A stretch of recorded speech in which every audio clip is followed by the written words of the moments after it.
ঢালিউডের একসময়ের তুমুল জনপ্রিয় চিত্রনায়িকা শাবনূর দীর্ঘদিন ধরেই অস্ট্রেলিয়ায় থাকছেন। এরই মধ্যে হঠাৎ করেই গত বছর 3টি সিনেমায় কাজের ঘোষণা দেন। তারপর ফের চলে যান অস্ট্রেলিয়ায়। এরপর আর সিনেমায় কাজ নিয়ে কোনো কথা বলতে দেখা যায়নি তাকে। তবে সোশ্যাল মিডিয়ায় বেশ সক্রিয় এই নায়িকা।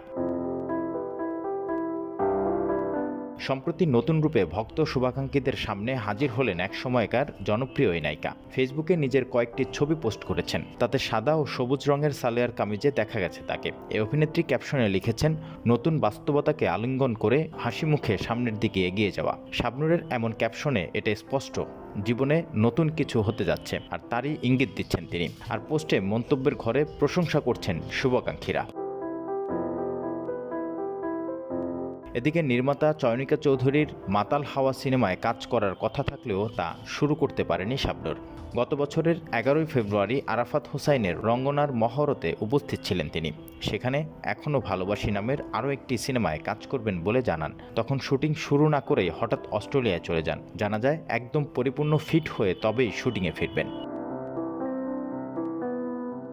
প্রসঙ্গত 1993 সালের 15 অক্টোবর নির্মাতা এহতেশাম পরিচালিত চাঁদের রাতনি সিনেমার মাধ্যমে বড় পর্দায় ডেবিউ হয় শাবনূরের। তারপর আর পেছনে তাকাতে হয়নি।